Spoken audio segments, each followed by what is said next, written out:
Hi, boys and girls. Today we are working on a new vowel pattern. So we know that O, we just worked on that with the ooh sound. O is one of the patterns that can say ooh, but it also is one of our hook patterns. And that's why we have that symbol up there, the It says You say All right, ready? Point to the pattern. 2 letters. Oh, we didn't say what letters first. O. 2 letters, grab them. They only make one sound. They can say ugh. All right, so I have a poem here, and this is in our Visual Phonics Poetry Notebook, green one, on page 15. Go ahead and get that out now. This is our pattern. And I went through and I highlighted all the that I found. And then I also made some other notes. So if you'd like to, you could do this afterwards, or you could press pause now and do it now. But there's a couple words that I want to talk about. So for example, here's the word brook. Can you say brook? Brook is sometimes it's a name, can be a name, but brook is also considered a small stream. So in this poem, this fish is in the brook or the small stream. Can you say small stream? Yeah, that's what a brook is. The next word that you might need to know that you might not know is the word nook. And nook is kind of like a little hideaway spot. If you think about like the corner of your house, you might go sit in a little corner that's away from other people. So it's kind of like a little hideaway spot to be by yourself. So the fish are hiding in the nook, a little spot for them. Then get away. And then some other patterns or things that I want you to pay attention to. This word is the word didn't. You say didn't. We didn't. What it means is did not. So here's our word did, or our words did not. And they just shorten this word by squishing the two words together. So they move not over to the word did. They get rid of the O, and instead of the O, they do a little thing that we call an apostrophe. And then it becomes did. The N is right there next to the did, and the apostrophe replaces the O, and the word becomes did int. Kind of weird. It sounds like int, but there's no I either. So this word is short for did not, called a contraction. So didn't. Say didn't. Good job. Then down here, I want you to make sure you're paying attention to the TH that buzzes, that says and then the EY that says A, even though there is no A. So this is the word A, they. I want you also to notice the digraphs for the H brothers, sh, sh, sh.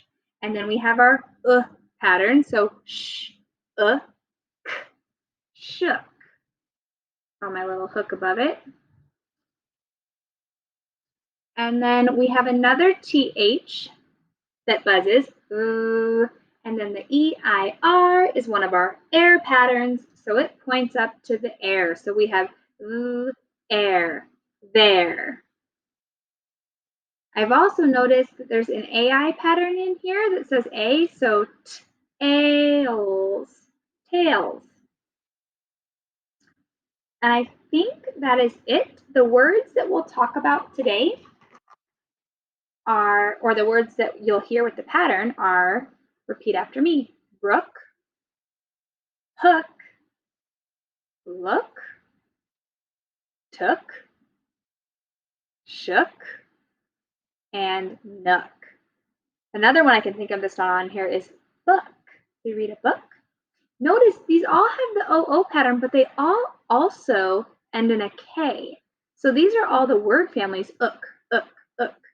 So if you're seeing a K at the end and an OO, you could probably guess that that OO says ugh. All right, let's go through and read this and make sure we understand what we're reading. So this is the fish in the brook. The fish in the brook, small stream, didn't like my hook, like my hook, like my hook. The fish in the brook didn't like my hook. They took a look. So let's pause and think about that for a second.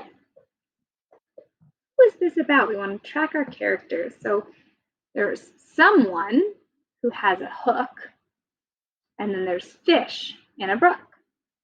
So I'm thinking that someone's fishing because they have a hook and the fish don't like that hook and the fish are in a small stream. So I'm picturing in my head right now someone fishing. Let's follow the characters as we continue reading and see what they're doing. The fish in the brook shook their tails, shook their tails, shook their tails. The fish in the brook shook their tails. They took a look. They're wiggling around, shaking their tails. The fish in the brook hid in a nook, in a nook, in a nook. The fish in the brook hid in a nook. They took a look. So now the fish are getting smart and they're hiding away, right? They're like, you're not going to catch me. So make sure, you don't have to do it right now, but make sure when you're done that you do go through and you find the patterns that we're working on and that you draw a picture about the poem. I forgot to draw mine, but I will. I want you to go back and draw yours also. Now, let's go ahead and go through and sing this. Please follow along and sing with me. It's important that you're singing this out loud, so not just listening to me. It's important that you sing it too. And try to sing it with me because that you'll get better at it. It might be hard the first couple times though. The fish in the brook. The fish in the brook didn't like my hook, like my hook, like my hook. The fish in the brook didn't like my hook. They took a look. The fish in the brook shook their tails, shook their tails, shook their tails. The fish in the brook shook their tails. They took a look. The fish in the brook hid in a nook, in a nook, in a nook. The fish in the brook hid in a nook. They took a look. I realized I got a pattern. I missed it. There we go. All right, my friends, make sure you continue to practice this. These patterns will help you become a stronger reader because when you get to this in a word, you're not going to go right? You're going to notice that it's an O and maybe that it ends with a K, and you know the O can say ugh. So you will, instead of going you'll go and then you'll get the word. So keep practicing and keep singing along with me on your own.